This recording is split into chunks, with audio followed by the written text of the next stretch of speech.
Welcome to A Voice and Beyond. Today we have Andrew Culkin. Welcome to the show. Thank you, Marissa. It's good. Glad to be here. Yes, today we are going to talk about something that affects more people than what we realize, because a lot of people keep this issue quiet. They don't reveal that they have a problem. They probably don't know they have a problem themselves. And it's probably something that is very significant in the performing arts industry as well. So this will be very relevant to our community and beyond. So Andrew, we're going to be talking about alcoholism. And I'm going to say that at this point in my life, I have someone that's close to me who I'm very concerned about, who Right. I see is having way too much to drink on a very regular basis. But we'll go into that in a second. At Sure. present, you have a job in insurance, but you also have a coaching program, and you're Yeah. the author of Amanda, A Cautionary Tale of Alcoholism, which speaks the truth about alcoholism, not only for the person who has the addiction, but what the journey is like and the suffering of those around the alcoholic. Wow. Absolutely. Right. Yeah, Wow. because when someone's an alcoholic, and no one's an alcoholic all by themselves. If you're an alcoholic, your whole family is, and everybody that's around you is suffering with the same issue in one way or the other. And that's why it needs to be talked about. And there's so much shame involved with alcoholism that everybody wants to sweep it underneath the rug and not talk about it. Mm-hmm. And that's the exact opposite of what we should be doing. We should be able to understand it as a disease, and we need to talk about it more and more and more. It's the only way we're ever going to, help people and Mm-hmm. solve this issue. Yes. Okay, let's get straight into the topic of alcoholism, and then we're going to talk about your particular story, which is really tragic. So, how do we know if someone is an alcoholic? What are the signs we should be looking out for? Well, consistency is the biggest sign. If someone is consistently drinking on a regular basis, and if they're drinking in isolation, that's a huge red flag. If someone is So, drinking alone, on their they, own. they and they don't want anybody to know about it because they already realize subconsciously that they have a problem.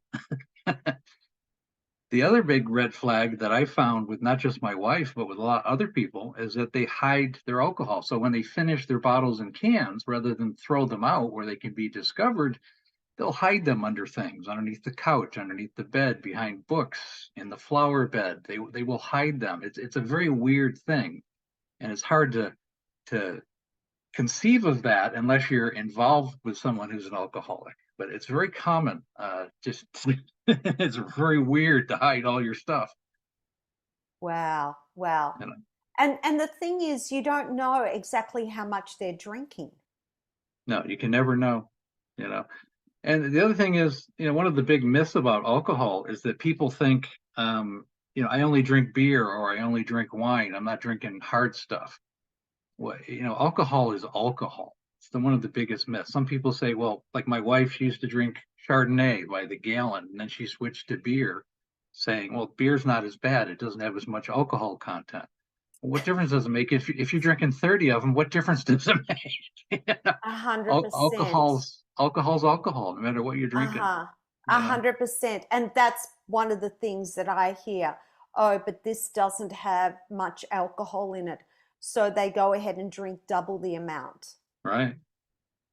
I'm not drinking bourbon tonight that has 80% by volume. I'm only going to have 25 beers. It doesn't matter. You're still it's the same thing.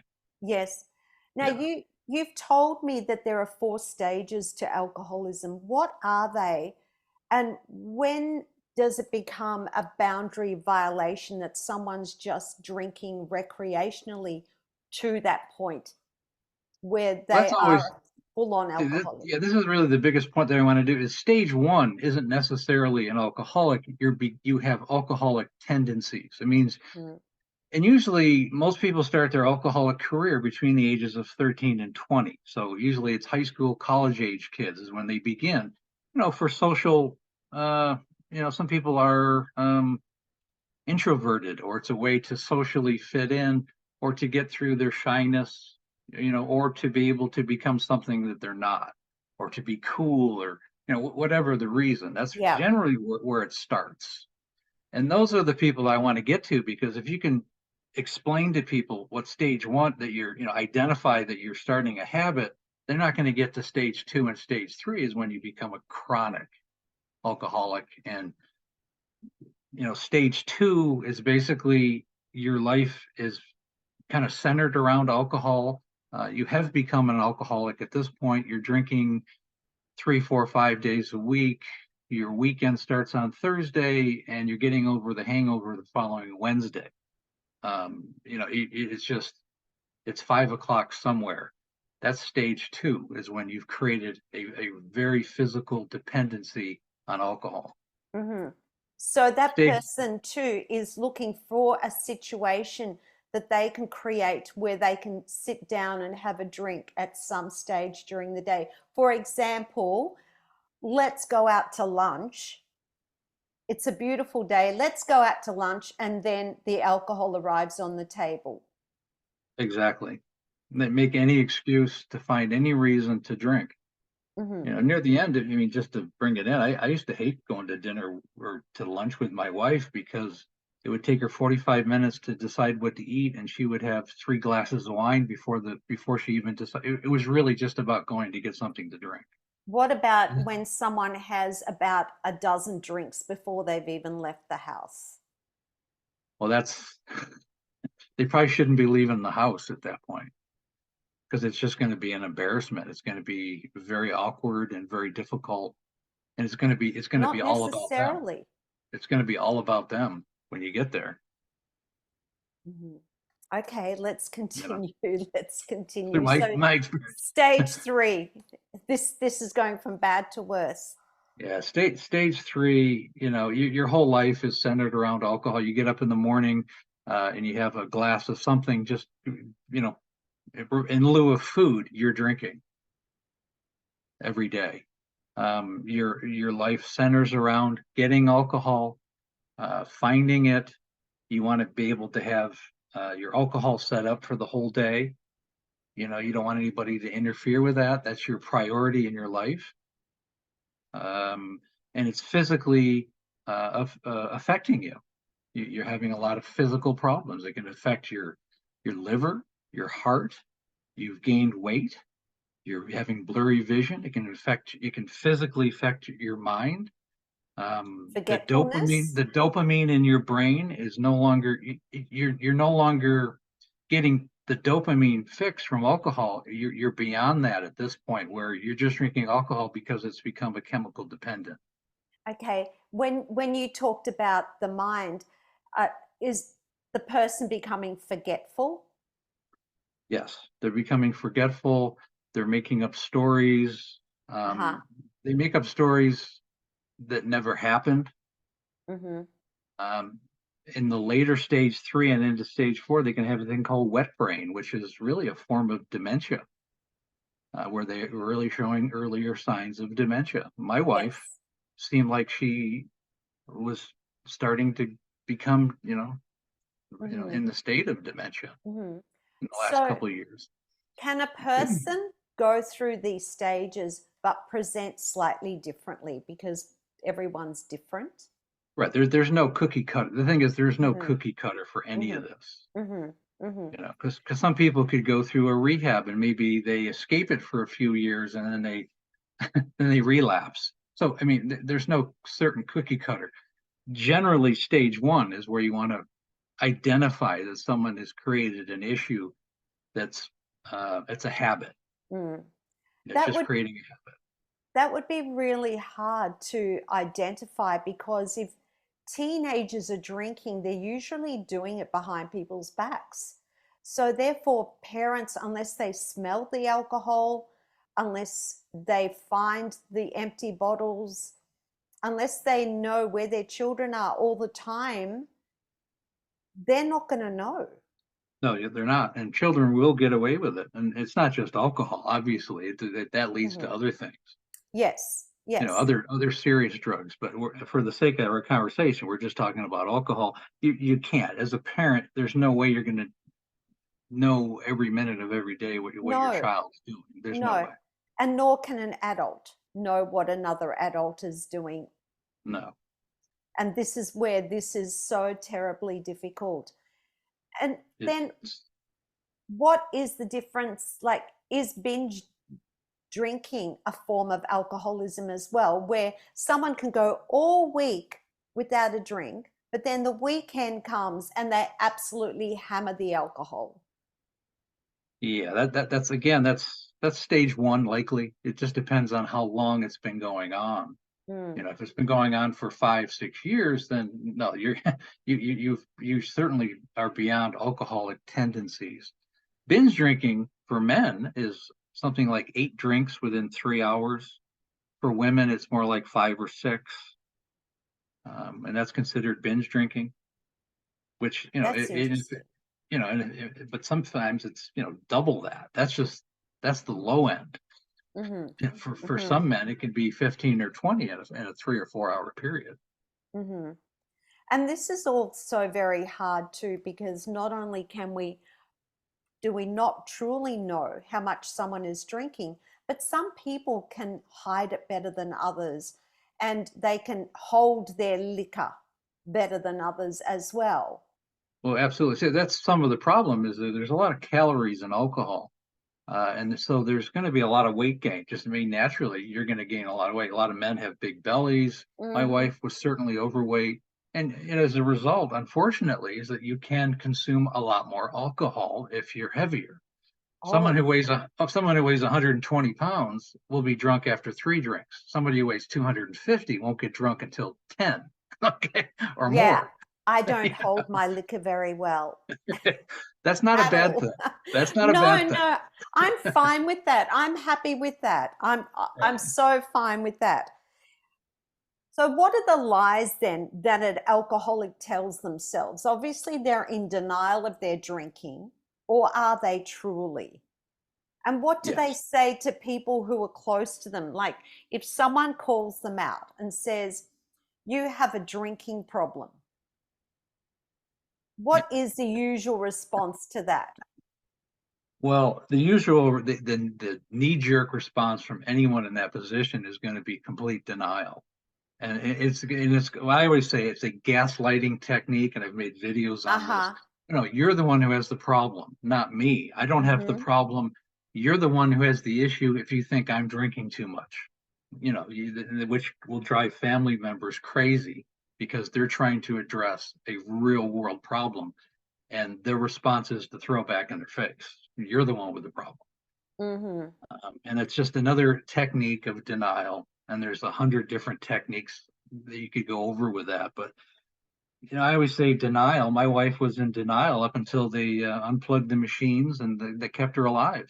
You're denial until you have two choices. You're either going to be in denial or you're going to face the problem head on, and you're going to find solutions to a healthier life. Mm. Those are the two choices. You're either gonna die with this disease, or you're gonna find a way to live with it. Mm. And it is a disease, and it's something that you're Right. always going to be in some sort of recovery.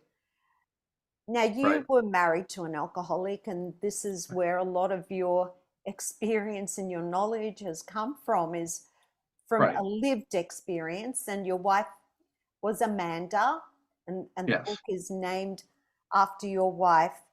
Correct. Yeah. How long were you married for, and when did this start becoming a problem?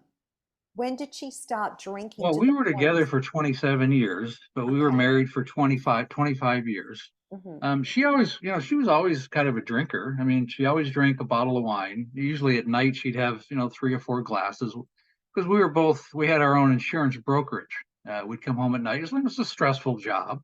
Hmm. And also, her family was from Canada, and they were kind of French Canadian. So the whole Hmm. family all drank white wine. They all drank Okay. Chardonnay or red wine. And I came from an Irish family from New York. None of us drink that. We had, my dad had a couple of beers once a month. I didn't come from a drinking kind of environment. So part of it, I thought it was part of her cultural background. At least Okay. that's what I told myself at the time. Yes. Yes. So you're in denial as well. Well, no, Or I wasn't in uneducated. denial. I was just woefully ignorant of Yes. what was going on. Yeah, Just fair woefully enough. ignorant. Uh, Yes. Yes. And so when did you realize then that it and your alarm bells started to go off, that you thought, wow, like we really have a problem here? it took me way too long. It's one of the reasons why I'm kind of passionate about this to help families, because if I was able to address it 10 years before I finally did, I think Amanda would have had a fighting chance. And families are really the front line to help an alcoholic. I mean, if you truly have people who are around you who care about you, those are the people who need to step in. The family really needs to step in and help that person and identify that there's a problem. And you have to, the best way to identify the problem is if it's affecting you. If you're a family member to someone who's that's drinking, just look in the mirror and say, is this affecting me adversely? And if it is, well, there's your answer. Okay. If you're Mm-hmm. stressed, if you're Mm-hmm. angry, if you're frustrated because of Mm-hmm. this problem, Tick, there's a tick, problem. tick, tick, If you have animosity, if you're tick, reactionary, if tick. you're just like, rah, angry all the time, Yeah, yeah, yeah, there's your yes, answer. yes. But what if you speak to the person, but they don't want to help themselves? They're not listening. Like, what point do you go, okay, I've got to walk away from this? Or Yeah. you, like, where You- does the crossroad happen? This is making me upset because this is really close to home. I understand because I was there too. I think one of the reasons why I stayed because it was culturally part of my past. My parents were married for 50 years. My grandparents were married for 50 years. I kind of have a Catholic background. Divorce was just never part of my culture. Um, I was on the verge of doing that. Uh, but, for some people, I think I stayed way too long. I think for myself, I probably should have broken it off much earlier. And but that's a question for the individual. There's no one that can answer that particular Mm, thing. But hmm if it's gotten to the point where it's hurting you emotionally, physically, financially, spiritually, maybe it's time, you know. And if you're fantasizing about not having to deal with this anymore, you're fantasizing about what your life would be without this person. There's your answer. It's time, you know. You said earlier, however, that it is up to the family to help. It So is. that is kind of like a contradiction of what you said earlier No, it's the as same thing. well. If the family, because there's different, it just depends on where you're at with it. The family needs to step in and do an intervention. We haven't really talked about that yet. If you've done an intervention and the person has gone to rehab a few times and it's still not working, the person is still in denial, the person isn't growing from this experience or wholeheartedly trying to help themselves, then it's time because you've done everything that you can as a family member or as a Hmm loved one. And if you've gone through all those steps and nothing has changed, then it's time, hmm I think. What emotions were you going through when you were seeing your wife? I mean, I would imagine, yes, there would be anger. You would be angry at times, frustrated, feeling helpless. Did you ever feel any kind of guilt that maybe you were responsible or you weren't doing enough to help? No. Okay, that's For me, interesting. no, no. I never felt guilt. I think I did too much, really, to help her.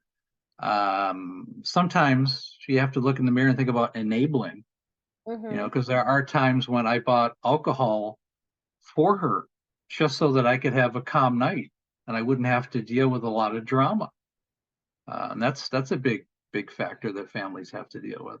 Sometimes you just here's here's a bottle of Chardonnay so that I can go relax and do something that I want to tonight without being begged and hammered and having a big argument over, because you don't have any alcohol in the house and I've taken it all, Mm. you How know, did and she change over that period of time from the woman that you met uh, over those years? What were the changes you saw in her? well, I originally met her. She was, she's a pretty blonde-haired girl. I mean, that's her Yes, face she's there. beautiful. She had beautiful blue eyes. Just when everybody met her, they said, "Oh my God, those blue eyes." Mm. She was a very good top salesperson, very outgoing person. She could light up a room. She could take over a room. She's an incredible salesperson. She just wrapped people around her finger. 20 years later, her bloodshot eyes, her eyes were bloodshot. She had gained 150 pounds. Oh, She wow. she had she had health issues that were just unbelievable. She had to have her knees replaced, her hips replaced. She had fatty liver. She had a gastric bypass. Oh my gosh. Her stomach ruptured a couple times. That's what eventually killed her because she had so much fecal matter and stuff inside her body, and she had all this stuff going on in there. I mean, it's very complicated, but her liver was shot, her kidneys were shot. You just name it. Mm. She had thyroid issues and brain issues too. Yes. Was she You know, aggressive or nasty towards you? no, I think that was part of the problem is that she was a very nice person and she was always apologetic. She was aware of the problems that she was causing, but she couldn't stop. Mm. She was chemically dependent and didn't have the ability to stop. Was this a cultural thing that created this for her? And Well, is I that think or genetic? I it, mean, it's how genetic. did, yeah, Yeah, it was genetic? it was genetic. Her grandmother was a raging alcoholic. She was hospitalized many times, and I think she ended up homeless almost in Canada. Her grandmother.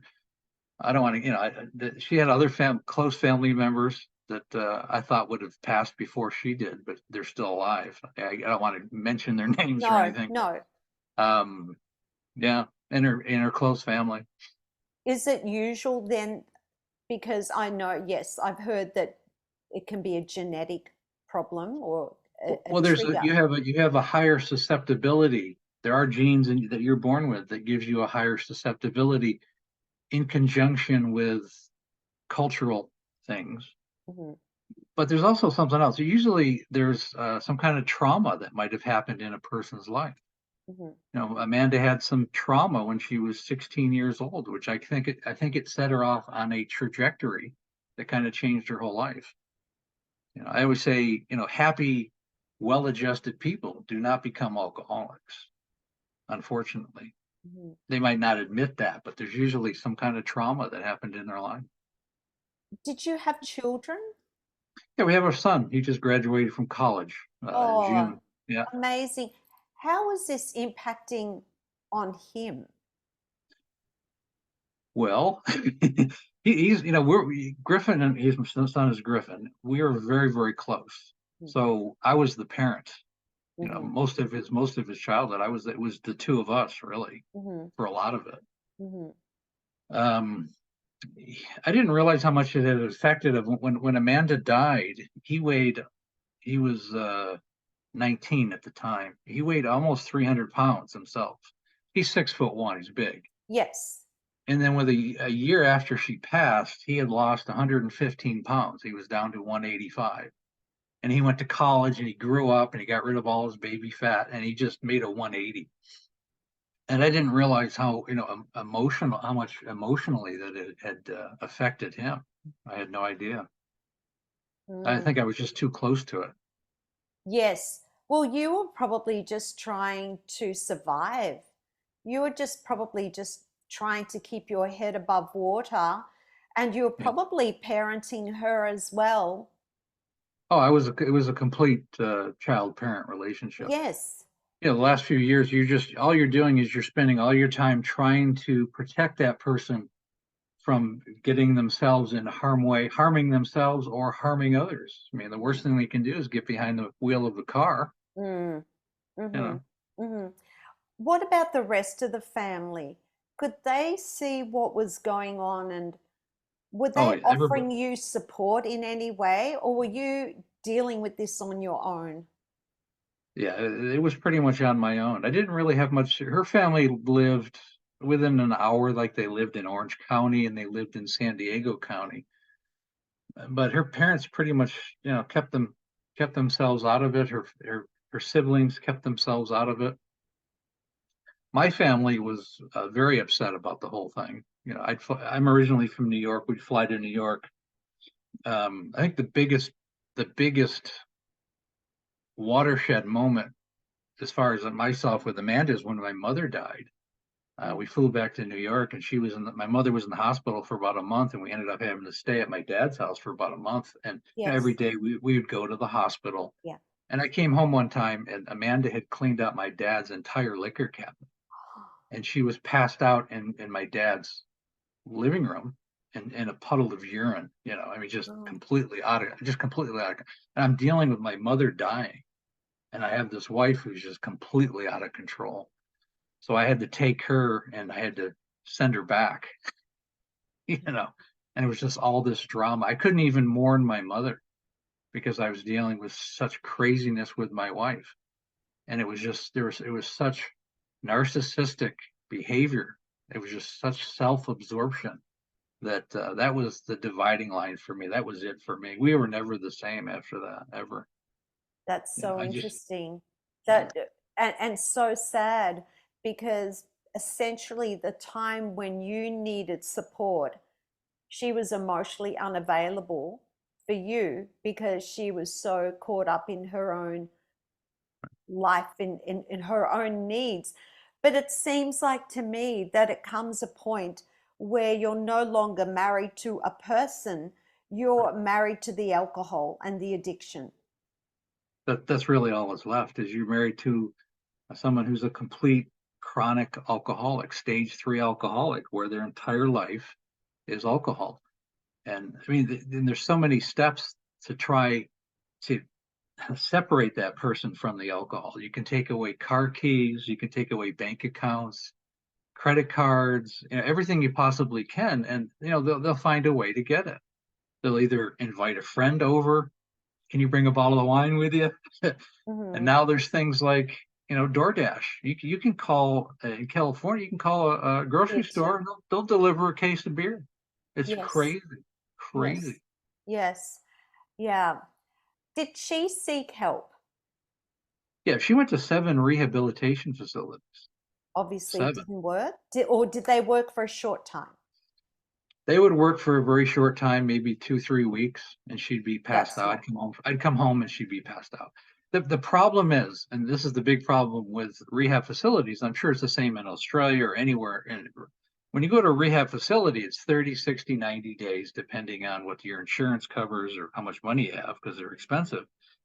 But the key thing is you have to do the follow up. You have to get an accountability partner. You have to have someone who's kind of acts as a mentor. So if you think you're starting to slip, you have someone to call up. Mm, And you have to go to some kind of AA meeting, and not mhm. necessarily Alcoholic Anonymous, but you have to go to some kind of support group that's Yes. like that. And you have to do that as often as you need to, every day, maybe in the beginning. And that's where it fell off. She never did the work. You got to do the work. That's, yeah, yeah. It's one thing having the counseling session, but then you got to do your homework following the session. It's not what Right, you do in that 1 hour, it's what you do the rest of the week. right. Or in this case, the 30, 90 days, however long it is, it's then, okay, when you leave that facility, it's about the follow up. It's about doing the work that they tell you to do. It's about when you go back to your life and Mm. then do the real work. Mhm. Now, rehab facilities are good because you're around like-minded people who are in similar situations as yourself, and you're able to delve into the reason why you drink, and you do a lot of inner searching as to why you're in the situation that you're in or why you're drinking. But I mean, you're in this ecosystem. you're in this Yes. you're in a bubble when you're in a rehab facility. But rehab facilities also help the family because it gives everybody a break. It gives everybody a break from the Mm, disease.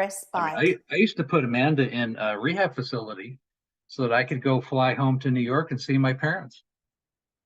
You know, that's where I was the Wow. last, I'd say from 2015 to 2020. Every year I put her in a rehab facility so I could go see my aging parents Without having to worry about what she without, was doing at home. oh, there's no way I could leave her. If I left her, she'd be dead. She'd drink herself to death. Yeah. What happened in the end, Andrew, if you don't mind sharing the story of how Well, she passed away? yeah, how it ended, I put her in her seventh rehab facility. Um, and they called, it was a Saturday, it was January of 2020. And they called me up the next day and said that she had fallen down a flight of stairs and they were very worried about her and they took her to UCLA Medical Center. Well, I was like, I don't care. Just tell me when. I'm like, I don't even care. Whatever. Is she okay? No, they were very worried. Mhm. And then I didn't even think about it. And 3 or 4 days went by, and about 3 o'clock in the morning, one UCLA called me up and said that her heart stopped in the middle of the night. I didn't realize it was that serious. So Mm. she was in the hospital for 2 weeks before I even went to see her. I didn't even want to go see her. And when I Really? went, yeah, when I went there, I had no idea. I mean, she had every machine you could possibly think of. She was essentially in a coma at that point. They did 12 different operations. They just left her open, and they'd go in every couple of days and just clean out all the bacteria and all the Oh, whatever was going on in there. But eventually, they had to call it. She went into septic shock, and her blood pressure was so low that they just had to call it. And it took her 28 days to die after she fell down a flight of stairs, which internally just kind of erupted all this. wow. Yeah. How did you feel at that point? I mean, listening to your story, and I say this with great respect, there must have been a part of you that was relieved. I mean, Oh, the over like the over oh incredibly the sad, but also relieved too. well, like, I mean, it's funny because I called my son one after she died, and he was like, he cried a little bit, and he goes, "Oh, well, Dad, at least now you're going to have some relief." I mean, that was his response. Oh, He didn't even come see her. I just said, Griffin, just stay in college. You don't need to come see your mom. There's nothing you can do anyways. So he never saw her again. The overriding emotion that I had was absolute relief. I was just there was no sad. I didn't think I even thought about missing her for almost a year. I think about a year later I cried just because yes. she was no longer there. Mm. And The how are you person. doing now? Oh, now I'm fine. I mean, I have another relationship. I've been with another girl for over 3 years now. Hmm. Hmm. Yeah. How do you then step into that relationship? Like, I do you feel that you're free from all the shackles that you had in the past with Amanda and not being a helicopter partner, looking at how much she's drinking, observing behaviors, or do you feel free from all that from your past? I feel free from all that. And I think there's a little bit of PTSD when it first Mm, happens, just stress, just decompression, you know, getting over all that stress and that lifestyle. It was hard to. I mean, the weirdest thing I remember, I bought about 2 weeks after she died, I went and bought a 12 pack of beer. And this is something I hadn't been able to do in years. And I put the 12 pack of beer in the refrigerator. When I came home from work, it was still there. yes. I hadn't bought a beer for myself in probably 10 years because I couldn't. There's no way I couldn't buy any alcohol. It'd Mm, just be gone. hmm. That Yes. was the weirdest little thing. Yes. I mean, one, you wouldn't want to be going out to dinner or No, lunch. no. So that you start to become very isolated. Well, see, I have my own life. I mean, I was very much into bodybuilding. I mean, I used to go to the gym 5, 6 days a week. I did a lot of heavy lifting, which helped me a lot. Yes, mentally And I do and a lot of emotionally. reading. And I used to just on weekends, I used to just kind of go do my own thing near the end. I Mm, could leave for a few hours and be okay. mhm, mhm, But I think weightlifting helped me a lot. mm. Wow. Sorry, I'm just having a look at this. We're just going to take a regroup because I didn't realize as we were talking, I've actually asked a lot of these questions just organically, which is Right. amazing. Which is amazing. That's what I wanted to ask you. Sure. When that happened in New York, while your mother was in hospital and Amanda drank all the alcohol at your father's place, what did your father say to you? What were family members saying to you? Were they saying, okay, Andrew, this is not a good situation. What are you doing? You need to get out of here? Or were they saying to you, you need to do more to help this person? What was the advice, the general advice you were receiving from those around you? Well, I'm very close with my family, so they were very supportive of me. And like anybody, they were kind of reactive. They were very angry with Amanda. So I cleaned it all up before anybody really found out, anyways. But they found out the alcohol was gone, obviously. So what I did was we went on I just said I had to get her out of the house. So I took her and we went down to Gettysburg, which was a Mm, battleground in the Civil War. I used to go there as a kid. So I left for about a week while my mother was dying. I just had to get Amanda out of the situation. But as far as the family goes, no, they were very supportive of me. They said maybe she should fly home after we came back. And I sent her home. I didn't even care. I knew it was going to be horrible when I got home, but I just couldn't deal with it anymore. And luckily, my wife died my mother died about 3 days after I sent my wife home. So then I was able to follow, about 4 days after that. mm, mm, But my family was supportive. I mean, by then they were well aware of the problem, anyways, because they had visited me in California and saw it firsthand, anyways. mm. Because that's part of the shame too, isn't it? And the embarrassment. You don't want people to know or to find out because, It just depends on how close mm, you are to the people. I was pretty open with my parents.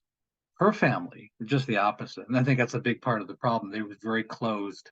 It was shame. It was to never talk about this. No one's ever supposed to, talk about this giant elephant in the family. Her mm, family, mm. definitely. How do you suggest, as family members, we respond to loved ones who are in denial? Are there some creative ways that we can help them when that person with the problem is absolutely denying or won't listen to anyone else who is concerned about them? Well, there's boundaries that you have to, I think we all have to come to agree upon with ourselves, what boundaries. I used to do things just just to give her an illustration. I would find all her bottles that she had hidden in the last couple of weeks and I would set them on a table and say, I want you to come here and look at this is all these bottles that you have consumed in cans that you've consumed in the last few days. A lot of times her response was, oh, they're old, they're from last month, they're from last year. Mm, And if I go, well, maybe we should go to a rehab again because I think you have a problem. And sometimes she would agree to it. That's how I approached it, is mm, to get into a rehab, mm, or you needed to go do more counseling. But you have to realize there's only so much a family member can do. All a family member can do is identify it to the person. They can explain to them how it's affecting them. But at the end of the day, the alcoholic has to make the decision to get that help. And if they're not willing to get that help, then as mm, family members, especially if it's a husband wife situation, The healthier spouse has to make the decision whether or not they want to stay in this. Mhm. If you've identified it, you've explained how it's affecting you, on and on and on. I mean, for not just once, but probably 50 times. And you just have to come to the point. What is your boundary? If you're miserable as a person, it's not worth it. Mm. What are the things that we, as a loved one or as a society, need to understand in order to help an alcoholic's recovery? Yeah, I think society needs to have more empathy for an alcoholic, and we need to recognize it that it's a mental health disease. And I've said this before. We don't ridicule the girl who's bald because she's going through chemotherapy, but we'll ridicule the guy that's fallen down drunk, disheveled, and we'll throw shame in that direction when that person is really suffering with a mental health issue and they need real world help. We need to recognize that we need to help these people and not ridicule them. That's not helping anyone. Mm. Other than we're just playing on our own ego when we're looking at that. We're Mhm. not helping that person. Mhm. So not blaming and shaming. Right. And more empathy. We have to, and it's very difficult to show empathy when you're full of resentment. It's a Mm. very it's very difficult to feel empathy when you're, frustrated and angry and resentful. Mm. But we have to do it. We have to mature. Mm. What are the most alarming truths about chronic alcoholism and alcoholics? Is there anything more that we need to know or understand? I think we've talked a lot about, Mm. the main things. I think is that it's a disease, and that person's going to have that disease until the day they die. It's not a disease that goes away, and a lot of people don't realize that. Also, alcoholics walk amongst us. They're not always the homeless guy in the corner. They could Mm. be a teacher. They Mm. could be, your friend. They walk amongst us, and they're Mm. people just like we are. Anybody could become an alcoholic, potentially could become an Mhm. alcoholic. It's Mhm. not something we need to stop blaming the alcoholic as much and have a better understanding of where it's coming from. Mm. I was surprised to hear that there are a lot of pilots who are alcoholics, which That's is really scary. that's funny. One of the last movies, I think it is the last movie I saw with Amanda, was Flight by Denzel Washington, which Mm. is the story of a commercial pilot who was an alcoholic. Oh my gosh. Did you ever see that movie? No, I The don't think I big want to. It was a big movie. Well, he actually the movie starts is that he's flying the plane Mm. and he drinks a couple of bottles of vodka and he throws them in the trash. Later they find it when the plane crashes, but he actually saves the plane because the engines go out, even though he was drinking. So he becomes this big hero, and then later they find that he's the one that had the vodka in the garbage cans, and there's this big hearing, and then he admits that he's an alcoholic, and Mm. and which is, I always said if Amanda had been able to do that and admit that she was an alcoholic, I think it was her third or fourth DUI, and they gave her 90 days. And I was pleading with the lawyers, could you please give her at least a year? She needs to be in jail for a year. It's the only thing that's going to save her. And they wouldn't. They said, no, we can only give her 90. We could give her a year. In fact, should have had a year because it was her third DUI. That's what saved the main character of Denzel Washington, because he got a couple years in jail because he admitted that he was an alcoholic as a commercial pilot, and that's what saved his life. That's You that know separation. things, yes, you know things are tough when you actually want your spouse locked up Well, in I knew jail. that's the only thing that was going to save her. My Yeah. gosh. My gosh. With your book, how healing was that for you to write that book? What was the inspiration? Like, who were you trying to help through the book? I think initially I had to rewrite the first 100 pages because there was just anger. I need to get all this anger out. I was Mm. so angry. Mhm. And I did, in fact, I have a Facebook group and I had a lot of angry things in there and people said, maybe you shouldn't be writing that. Okay. Then I backed off and I think for me, it was you know, a process of healing for me to write the book, definitely. Mm. But I'm passionate about helping other people and being able to identify. I think that's what it's all about, is being able to identify someone who is an alcoholic and get them help before they get in the later stages, especially younger people. How this all started was I spoke at Amanda's rehab facility after she passed away. There was a thing called Family Weekend, and they asked me to speak, and I told her about how they died and what I went through, and then I went to the Betty Ford Clinic and I spoke there. And then Mhm. I started doing podcasts. And it just kind of grew. It kind of grew organically. Yes. That's how the book kind of started and how the coaching program started, because I had so many people asking me all these specific questions. I realized I had a lot of real life experience to Mm. help other people. Mhm. The book and the coaching program, are they targeted for the person with the drinking problem or for the families of?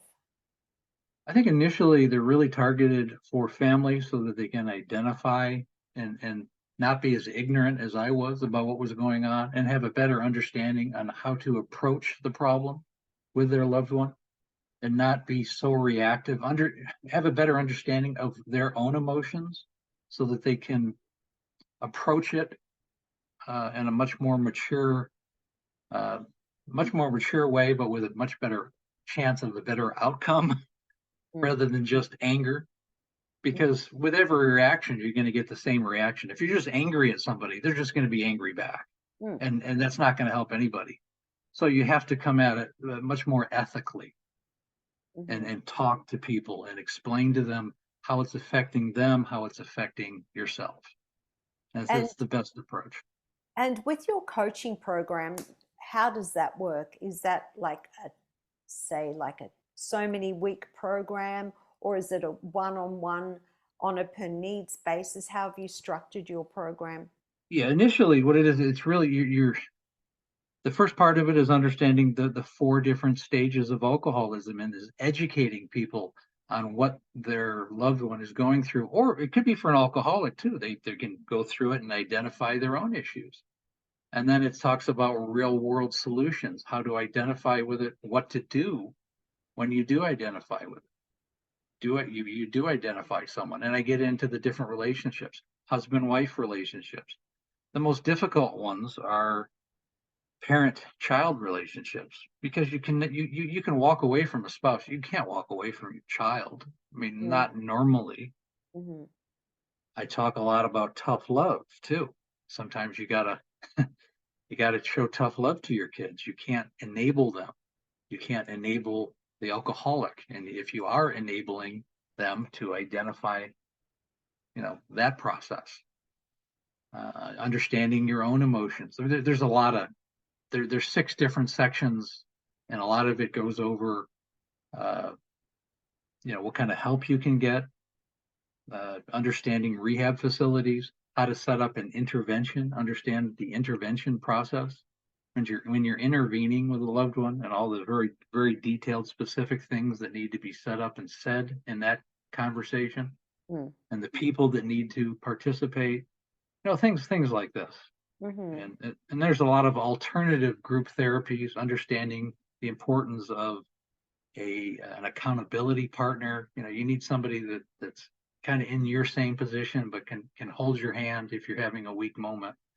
Things like that are just vital to the success of sobriety, which is your ultimate goal. Mhm. Just with that intervention process, who do you suggest is in that process usually? Everybody, everybody that it's affecting. If you have a family, it would be the mother, father. It would be um, the siblings, possibly, depending on the age of the Mm. age of everybody, should be their spouses, older children, anybody that's a part of their life. It Mhm. could be a good friend. could be, important people in your life. Anybody that's in their circle that it's affected Mm-hmm. should have some say in how it's affecting them and relay how the disease has affected them as either a important family member or as a friend. Mm-hmm. So So that the that's part alcoholic of the intervention process, is that's to part of the say, intervention. this is how it is impacting me. That's how it's impacting us, and that we are worried about you. And then there's then after you've done that, then there's the ultimatum period. Like if you don't go to the rehab facility, we are no longer going to provide you with a place to live. We're not going to provide you with money. We're not going to provide you with rides to where you want to go. You're not going to have food. It's the end of the road. You're either going to do this or you're on your own. Mm-hmm. And you have to get to that point. So interesting. So interesting. Is there anything else that you would like to add to this interview as we start to wind up? Do you I have would say any? Yes. the biggest thing is with alcoholism is you got to find happiness. And now you have to replace alcohol with positive things in your life. If you're struggling with alcohol, maybe take a walk, go to the gym, read a book. Um, your relationships in your life, maybe build your relationships that are in your life, make them better, or put more effort into your relationships. Find something positive that you can do in your life to replace the alcohol. So instead of reaching for a bottle of wine or beer or whatever you're drinking, do a different activity. And every day is a struggle, but if you make it one day, you can make it two, and if you can make it two, you can make it four. If you make it four, you can make it six.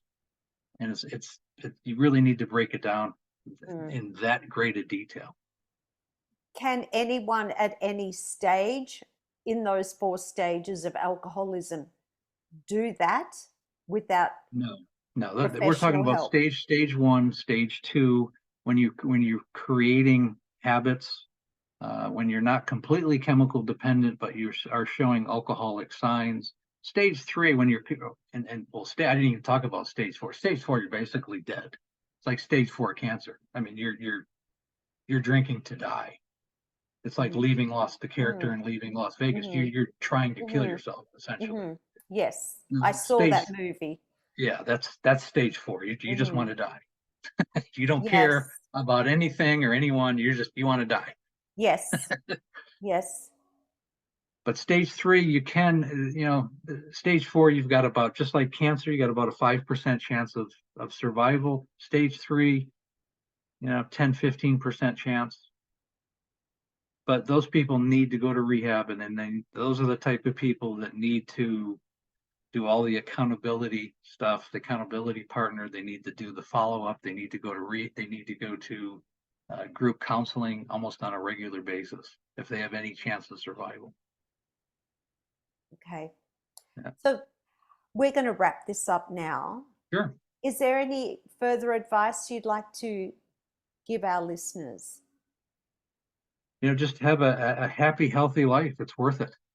You know, it's sobriety is worth it. Life is worth living. You've only got one life. Mm. Why spend it at the bottom of a bottle of something?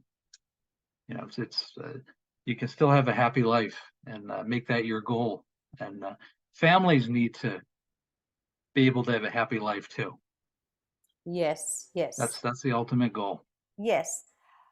Andrew, we're going to share the links to all your work, your book, your coaching program, to you, your social media, because I believe you have some TikToks that have gone viral. There's been over 1 million views to some of those little TikTok and videos. YouTube, TikTok and YouTube. Some of YouTube's I've been 100,000. I have some TikToks that done them. I have one that's 958 million, 958,000. What was that one on? It was the fourth stage of alcoholism because it's brutal. I think people are just interested in the gory details, Oh, okay. unfortunately. Okay. But Yes. Yes. All right. Well, Andrew, I really would love to thank you so much for your honesty and for sharing and your willingness to share your story. It's one that's very tragic. And I wish you all the very best with your work, and go forth and spread the word, and do the work that you're doing to help others. It's brilliant. Thank Well, you. thank you. Thank you. Appreciate it. Thanks for the time. No, thank you. And good luck with everything. All right. Thank See you. you. Thank you. Bye. Bye.